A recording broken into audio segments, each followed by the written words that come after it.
Hello दोस्तों, नमस्कार। हिंदी साहित्य जगत में आप सभी बच्चों का स्वागत है।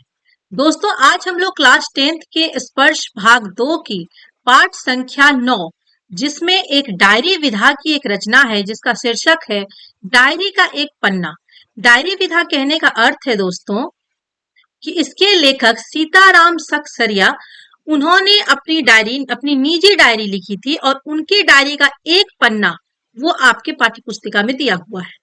दोस्तों, इसमें उन्होंने 26 जनवरी 1931 के दिन, जब पूरा भारत में दूसरा स्वतंत्रता दिवस मनाया जा रहा था, उसका उन्होंने आंखों देखा हाल और अपने अनुभव को बहुत ही सुंदर ढंग से, सिलसिलेवार ढंग से इसमें वर्णन किया है, जिसे पढ़कर आप भी सोचेंगे कि शायद उस दिन में हम होते तो हम भी इतनी खुशी का अनुभव करते। और इसमें तो कोई शक नहीं कि यदि हम सब भी उस समय होते तो इतनी खुशी का अनुभव करते। और इस डायरी को पढ़कर, इस डायरी में लिखे इस एक अंश को पढ़कर आपको ऐसा लगेगा जैसे उस समय की घटना का हूबहू रूप आप अभी देख रहे हैं। तो दोस्तों, इस विधा को, मतलब इस डायरी के एक पन्ने को पढ़ने से पहले, इसे हम कहानी तो नहीं कहेंगे क्योंकि यह डायरी विधा की रचना है और डायरी का एक पन्ना आपके पास है, इसे पढ़ने से पहले थोड़ा सा हमें लेखक परिचय से परिचित होना जरूरी है, क्योंकि आप क्लास 10th के विद्यार्थी हैं। तो जब तक आप लेखक परिचय से परिचित नहीं होते हैं, आप सही से उनकी रचनाओं को भी नहीं समझ पाएंगे। तो चलिए पहले हम लोग लेखक परिचय से परिचित होते हैं। दोस्तों, सीताराम सकसरिया ये 1892 में राजस्थान के नवलगढ़ में जन्मे हैं और इनका अधिकांश जीवन, जन्म तो लिए ये राजस्थान में, लेकिन इनका अधिकांश जीवन कलकत्ता में बीता, जिसे आज कोलकाता कहा जाता है। व्यापार व्यवसाय से जुड़े सकसरिया अनेक साहित्य, सांस्कृतिक और नारी शिक्षण संस्थाओं के प्रेरक, संस्थापक और संचालक रहे। लेकिन महात्मा गांधी के आह्वान पर स्वतंत्रता आंदोलन में बढ़ चढ़कर इन्होंने हिस्सा ली। और कौन कौन इनके प्रेरणादायक रहे उस समय? गुरुदेव रविन्द्रनाथ टैगोर, जिन्हें गुरु रविन्द्रनाथ ठाकुर उनका नाम है, सभी उन्हें रविन्द्रनाथ टैगोर कहते हैं। महात्मा गांधी, नेताजी सुभाष चंद्र बोस, और इन सबके ये बहुत ही करीबी रहे। सत्याग्रह आंदोलन के दौरान इन्होंने जेल की यात्रा भी की और कुछ साल तक आजाद हिंद फौज के मंत्री भी रहे। भारत सरकार ने उन्हें 1962 में पद्मश्री पुरस्कार से सम्मानित किया। तो यह था इनका जीवन वृतांत। और ये डायरी लेखन विधा में बहुत निपुण थे, अपनी ये निजी डायरी लिखते थे और उनकी डायरी का ही एक पन्ना आपके पाठ्य पुस्तिका में है, जो कि आज हम लोग पढ़ेंगे। दोस्तों, पाठ को पढ़ने से पहले थोड़ा सा पाठ प्रवेश को जान लेना जरूरी है। इसलिए जानना जरूरी है क्योंकि यह एक तरीके से आपके पाठ का सार है। अंग्रेजों से देश को मुक्ति दिलाने के लिए महात्मा गांधी ने सत्याग्रह आंदोलन छेड़ा था और इस आंदोलन ने जनता में आजादी की अलख जगाई। पूरे देश भर के सारे लाखों लाखों लोग सामने आ गए और इस महासंग्राम में अपना सर्वस्व न्यौछावर करने को तत्पर हो गए। दोस्तों, 26 जनवरी 1930 को गुलाम भारत में पहली बार स्वतंत्रता दिवस मनाया गया। अब आप ये पूछेंगे कि 26 जनवरी 1930 को क्यों मनाया गया, जबकि हमारा देश तो आजाद हुआ है 15 अगस्त 1947 को, लेकिन 26 जनवरी 1930 को क्यों मनाया गया? तो 26 जनवरी 1930 को भारत में पहली बार स्वतंत्रता दिवस इसलिए मनाया गया क्योंकि भारतीय राष्ट्रीय कांग्रेस ने 1929 के अपने ऐतिहासिक लाहौर अधिवेशन में ब्रिटिश शासन से पूर्ण स्वराज का प्रस्ताव पारित किया था और इस दिन देश के नागरिकों ने पहली बार पूर्ण स्वतंत्रता की औपचारिक शपथ ली थी। मतलब हमें पूर्ण रूप से स्वतंत्रता मिल गई है। अब हम बहुत हद तक अपने देश के खुद ही पहरेदार बनेंगे, खुद ही उसका संचालन करेंगे। इतनी ज्यादा अधिकार 26 जनवरी 1930 को भारतीयों को मिल चुका था। और इसके बाद ही जब अंग्रेजों को लगा कि अब मामला हाथ से निकल गया, तो उन्होंने हिंदू मुस्लिम के बीच में फूट डालना शुरू कर दिया था, जिसका परिणाम हुआ कि पाकिस्तान बना। यदि इसी समय हमारा देश पूरी तरह से आजाद हो गया रहता तो पाकिस्तान नहीं बनता। और यह सिलसिला आगे भी जारी रहा। आजादी के 2.5 साल बाद 1950 में यही दिन हमारे अपने गणतंत्र के लागू होने का दिन भी बना। मतलब इस दिन को, 26 जनवरी, इस तारीख को यादगार बनाने के लिए इसी तारीख को 1950 में इसी दिन अपना गणतंत्र, अपना संविधान लागू कर दिया गया और अपने देश को एक गणतंत्र देश बनाने की घोषणा की गई। इसलिए अगर आपसे पूछा जाए कि हमारा संविधान 26 जनवरी को ही क्यों लागू हुआ, तो इसका मुख्य कारण ये है कि 26 जनवरी 1930 को हमारे देश को स्वतंत्रता दिलाने का जो एक अधिवेशन रखा गया था, वो अधिवेशन इसी दिन, उसका जो प्रस्ताव था इसी दिन पारित हुआ था। उसे यादगार बनाने के लिए इस तारीख को संविधान लागू की गई। तो प्रस्तुत पाठ के जो लेखक हैं सीताराम सेक्सरिया, आजादी की कामना करने वाले उन्हीं अनंत लोगों में से एक थे और वह दिन प्रतिदिन जो भी देखते, सुनते और महसूस करते उसे अपनी निजी डायरी में दर्ज कर लेते थे। मतलब जैसा मैंने आपको बताया शीर्षक बताते समय कि वो अपनी खुद की डायरी लिखते थे और जो देखते थे वो सब अनुभव के तौर पर अपनी डायरी में लिखा करते थे और उनका यह क्रम कई वर्षों तक चला। और इस पाठ में उनकी डायरी का 26 जनवरी 1931 का लेखा जोखा है।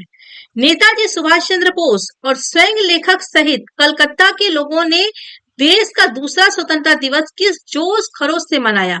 मतलब हमारा पहली स्वतंत्रता जो तारीख है वो है 26 जनवरी 1930, उसमें हमारा प्रस्ताव पारित हुआ और अगले साल 26 जनवरी 1931 को जब वो हमारा दूसरा स्वतंत्रता दिवस मनाया जा रहा था तो बहुत ही जोश खरोश के साथ मनाया जा रहा था।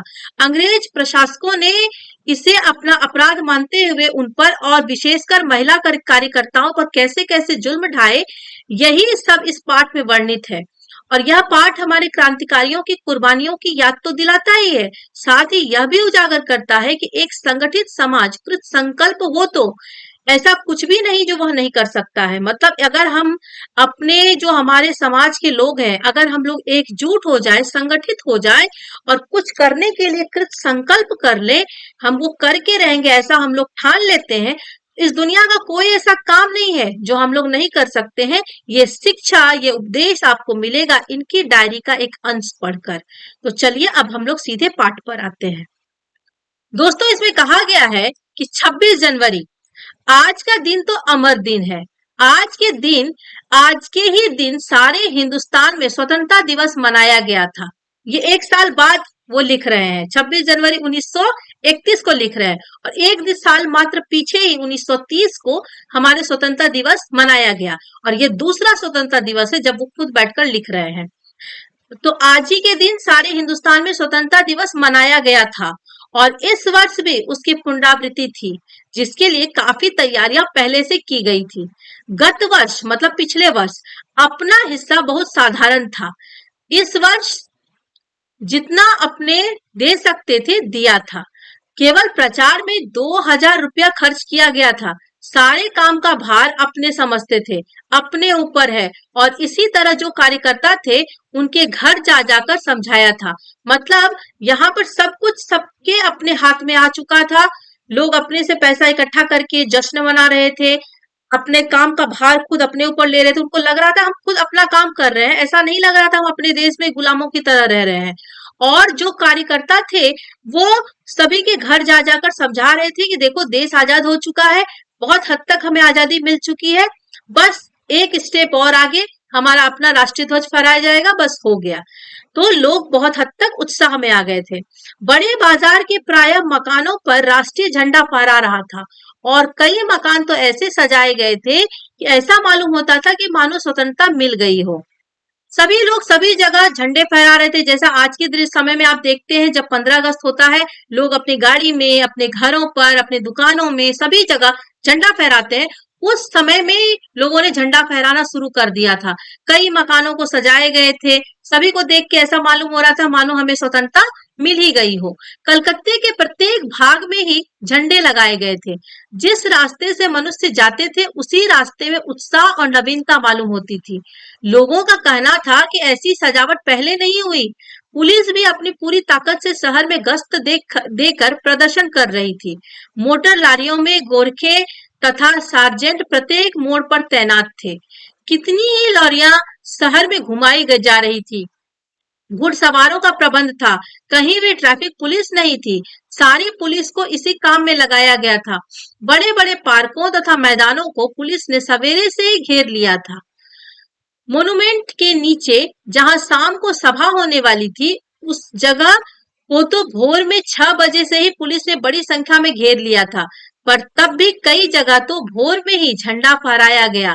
श्रद्धानंद पार्क में बंगाल प्रांतीय विद्यार्थी संघ के मंत्री अविनाश बाबू ने झंडा गाड़ा तो पुलिस ने उनको पकड़ लिया और तथा और लोगों को मारा और हटा दिया। मतलब अभी भी अंग्रेज पूरी तरह से देश को आजाद नहीं किए थे, क्योंकि आप जानते हैं इसके कम से कम 17 साल बाद हमारा देश पूरी तरह से आजाद हुआ, लेकिन बहुत हद तक अंग्रेजों ने गुलाम बनाकर ही रखा था।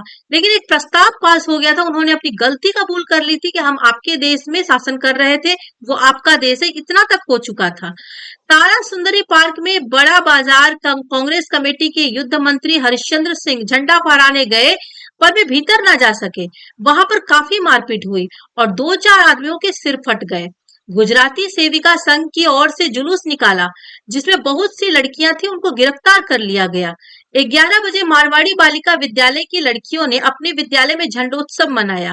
जानकी देवी, मदालसा मदालसा बजाज नारायण आदि भी गई थी। मतलब वहां पे सभी जगह अपने अपने ढंग से झंडोत्तोलन हो रहे थे, झंडे फहराए जा रहे थे।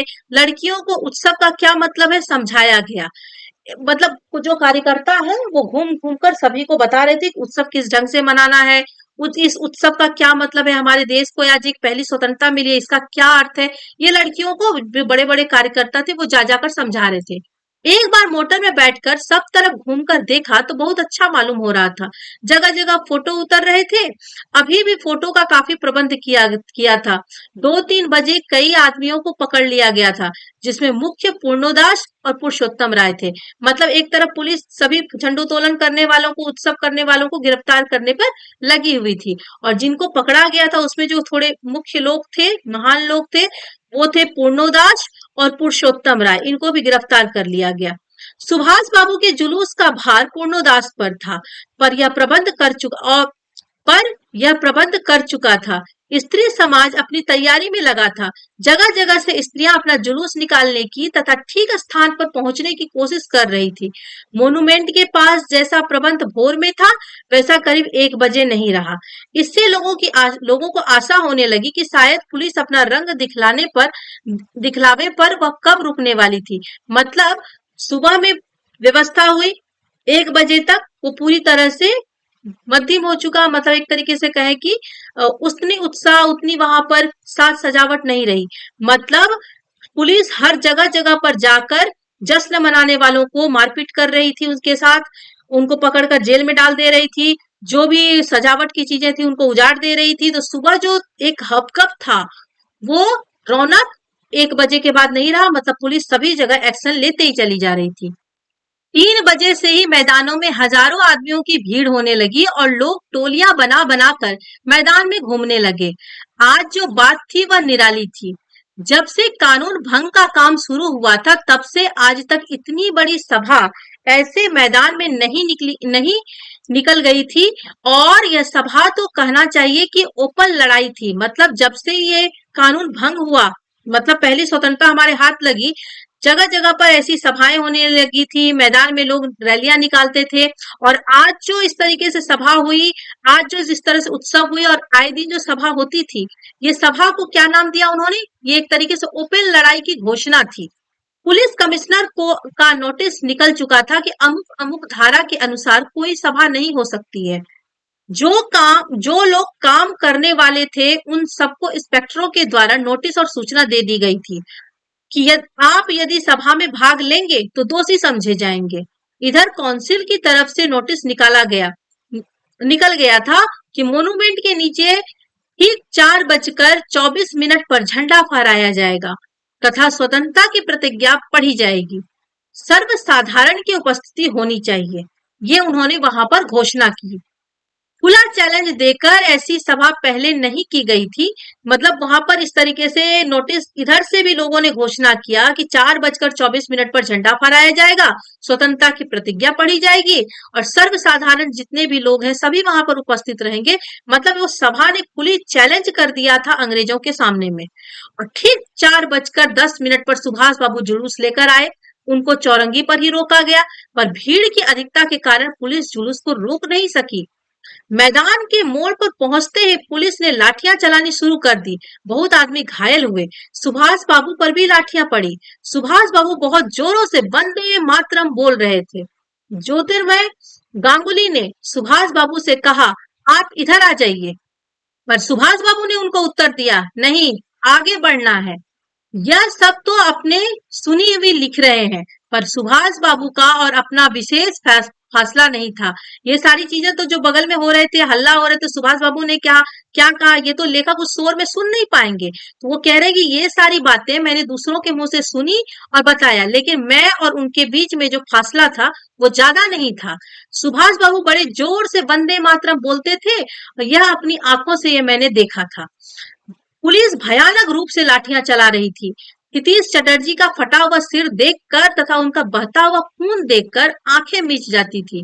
और इधर यह हालत हो रही थी और उधर स्त्रियां मोनूमेंट की सीढ़ियों पर चढ़ती चली जा रही थी और सीढ़ियों पर चढ़कर झंडा फहरा रही थी और घोषणा पढ़ रही थी। एक तरफ जहां पर सभी कोई सुभाष चंद्र बोस को और उनकी जो आसपास जो भी लोग थे स्वतंत्रता सेनानी, उन सभी को पुलिस वाले बहुत बेरहमी से मार पीट कर रोकने की कोशिश कर रहे थे, और दूसरी तरफ स्त्रियां सीढ़ियों पर चढ़कर झंडा फहराने पर लगी हुई थी और घोषणा भी पढ़ रही थी।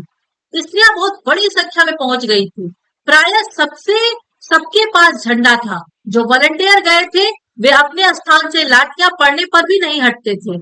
सुभाष बाबू को पकड़ लिया गया और गाड़ी में बैठाकर लाल बाजार लॉकअप में भेज दिया गया। मतलब किस तरीके से हमारी पहली स्वतंत्रता की जो प्रस्ताव थे वो पारित हुए थे। आप जरा सोचिए कि अंग्रेजों ने एक कुटिल चाल भी चली थी कि हम यहाँ पर इन लोगों की स्वतंत्रता की डिमांड को मान लेते हैं। उन्होंने मान लिया कि हाँ, ये देश आपका है, हमने यहाँ पर दखल कर रखा है, लेकिन मान लेने के बावजूद वो पूरी तरह से ताकत लगा रहे थे कि ये लोगों का जोश अब ठंडा पड़ जाए।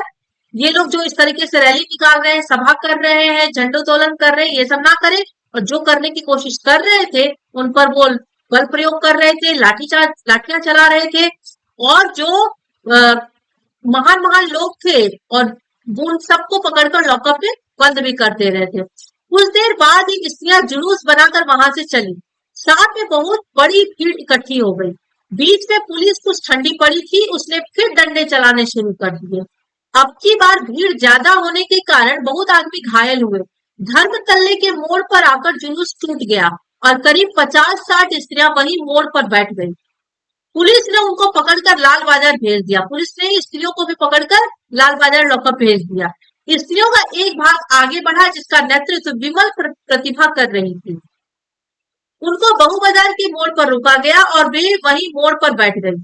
आसपास बहुत बड़ी भीड़ इकट्ठी हो गई जिस पर पुलिस बीच बीच में लाठी चलाती थी। आप सोचिए उस समय का माहौल कैसा था। मतलब चारों तरफ लोग हर पूरी तरह से एक्टिव होकर पूरे जोश के साथ अपनी स्वतंत्रता के लिए लड़ रहे थे।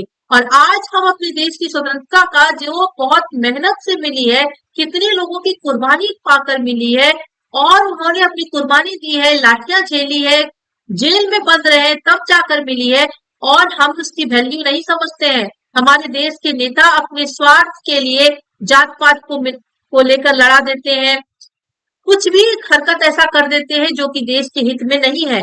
इन सभी चीजों को ध्यान में रखकर आज के नेताओं को शर्म आनी चाहिए अपने पर कि आज उन्हें एक ऐसे देश की जिम्मेदारी मिली है जिनको स्वतंत्र कराने में कितनों ने अपने प्राण गंवाए हैं। इसके आगे हम लोग देखें। इस प्रकार करीब पौने घंटे के बाद पुलिस की लारी आई और उनको लाल बाजार ले जाया गया। और भी कई आदमियों को पकड़ा गया। रिजलाल गोयल का जो कई दिन से अपने साथ काम कर रहा था और दमदम जेल में भी अपने साथ था, वो भी पकड़ा गया। पहले तो वह झंडा लेकर वंदे मातरम बोलता हुआ मॉन्यूमेंट की ओर इतने जोर से दौड़ा कि अपने आप ही गिर पड़ा और उसे एक अंग्रेजी घुड़सवार ने लाठी मारी, फिर पकड़कर कुछ दूर ले जाने के बाद फिर छोड़ दिया। इस पर वह स्त्रियों के जुलूस में शामिल हो गया और वहां पर भी उसको छोड़ दिया। तब वह 200 आदमियों का जुलूस बनाकर लाल बाजार गया और वहां पर गिरफ्तार हो गया। मदालसा भी पकड़ी गई थी। उससे उससे मालूम हुआ कि उसको थाने में भी मारा था। मतलब इनसे बात करने के बाद, मदालसा से बात करने के बाद इनको मालूम चला कि उनको गिरफ्तार कर लिया गया था, थाना ले गया और थाने में भी उनके साथ मारपीट की गई थी। और सब मिलाकर 105 स्त्रियां पकड़ी गई थी। बाद में रात को 9 बजे सबको छोड़ दिया गया। कलकत्ता में आज तक इतनी स्त्रियां एक साथ गिरफ्तार नहीं की गई थी। करीब 8 बजे खादी भंडार आए तो कांग्रेस ऑफिस से फोन आया कि यहाँ बहुत आदमी चोट खाकर आए हैं और कई की हालत संगीन है, उनके लिए गाड़ी चाहिए। जानकी देवी के साथ वहां गए। बहुत से लोगों को चोट लगी हुई थी। डॉक्टर दास गुप्ता उनकी देखरेख तथा फोटो उतरवा रहे थे। उस समय तक 67 आदमी, 67 मतलब 67 आदमी वहां आ चुके थे और बाद में तो 103 तक आ पहुंचे। मतलब इनकी देखभाल करने के लिए और वहां पर सभी जो उत्सव मना रहे थे, फोटो खिंचवा रहे थे, उसके लिए वहां पर 67 आदमी आ गए और बाद में वहां पर लोगों की संख्या 103 तक हो गई। अस्पताल गए लोगों को देखने से मालूम हुआ कि 106 आदमी तो अस्पतालों में पहुंचे और जो लोग घरों में चले गए वे अलग है। इस प्रकार 200 घायल जरूर हुए। पकड़े गए आदमियों की संख्या का पता नहीं चला, पर लाल बाजार के लॉकअप में स्त्रियों की संख्या 105 थी। आज तो जो कुछ हुआ वह अपूर्व हुआ। बंगाल के नाम या कलकत्ता के नाम पर यह कलंक था कि यहाँ काम नहीं हो रहा है, वह आज बहुत अंश में धुल गया और लोग सोचने ही लग गए कि यहाँ भी बहुत सा काम हो सकता है। मतलब वहां पर जो लोगों को इस तरीके से मारा गया था, इस तरीके से उन पर हमले किए गए थे, उससे वहां पर जो लोगों की संख्या हुई, वह अस्पताल में मात्र वहां पर 160 लोग शामिल थे। मात्र अस्पताल में 160 लोग घायल पहुंचे थे, उनको अस्पताल ले जाना पड़ा इस तरह की हालत में। और बहुत सारे लोग जो 200 करीब घायल हुए थे, वो लोग बहुत हद तक अपना इलाज करवा के घर चले गए थे। और पकड़े गए कितने आदमी है उनकी संख्या का तो पता ही नहीं चला। और कितनी स्त्रियां लॉकअप में बंद है, और केवल लाल बाजार की लॉकअप में ही तो स्त्रियों की संख्या 105 है जो कि उन लॉकअप में बंद हो चुकी है। तो लेखक बताते हैं कि बंगाल की घटना में यह अभूतपूर्व घटना है। मतलब पहले ऐसी कभी भी घटना नहीं घटी और इस घटना को बंगाल के नाम पर, कलकत्ता के नाम पर एक कलंक बताया जाता है, क्योंकि उन लोगों को तो स्वतंत्रता मिल चुकी थी, पहली आजादी मिल चुकी थी और वो तो अपने आजादी का दूसरा जन्म दिवस मना रहे थे, स्वतंत्रता दिवस मना रहे थे, तो उन्हें तो उत्सव मनाने का पूरा अधिकार था। इसके बावजूद पुलिस ने उनके ऊपर इस तरीके से बल प्रयोग किया, उन्हें बुरी तरीके से घायल कर दिया, उन्हें लॉकअप में बंद कर दिए। तो ये तो नहीं होना चाहिए था। इसके बाद से लोगों का गुस्सा और भी ज्यादा फुट गया और फिर से आंदोलन होता चला गया और 1947 में देश को पूरी तरह से आजाद करवा कर ही ये लोग माने। तो दोस्तों यह था हमारा आज का टॉपिक, आज का पार्ट, जिसमें हम लोगों सीताराम सक्सेरिया जी के डायरी, उनकी निजी डायरी का एक पन्ना जो कि आपके पाठ्य पुस्तिका में है, हम लोगों ने उसे पढ़ा और इसके माध्यम से हम लोग जाने कि उस समय का दिन कैसा था, लोग किस तरीके से अपने आजादी के लिए जी जान से लड़ रहे थे। और फर्स्ट आजादी जो उनको 26 जनवरी 1930 को मिली थी, उसका उत्सव अगले साल जब मनाया जा रहा था, तब वहां पर लोगों पर किस तरीके से अंग्रेज सिपाहियों ने आक्रमण किया था, हमले किए थे, उनके साथ अन्याय किया था। तो दोस्तों यह पार्ट यही समाप्त हुआ, इसके साथ ही यह वीडियो भी यही समाप्त हो गया। मैं उम्मीद करती हूँ कि आप लोगों को यह चैप्टर अच्छी तरीके से समझ में आ गया होगा और यदि समझ में नहीं आया तो कम से कम आप लोग 2 बार इस वीडियो को जरूर सुने। इसके बाद मैं आप लोगों को अगला वीडियो दूंगी इसी पार्ट के प्रश्न उत्तर से संबंधित, जो आप लोगों को बहुत जल्द मिलेगा और उसके कारण, इस वीडियो के कारण आप लोगों को बहुत ज्यादा हेल्प मिलेगी अपने एग्जाम में। दोस्तों यदि आप लोगों को मेरा यह वीडियो अच्छा लगा तो प्लीज इसे लाइक करें, कमेंट करें और जितनी जल्दी हो सके मेरे चैनल को सब्सक्राइब कर ले, ताकि आपके पास मेरी बनाई हर वीडियो सबसे पहले आप लोग तक पहुंचे। तो चलिए दोस्तों, अब मैं आप लोगों से विदा लेती हूँ। बहुत बहुत धन्यवाद।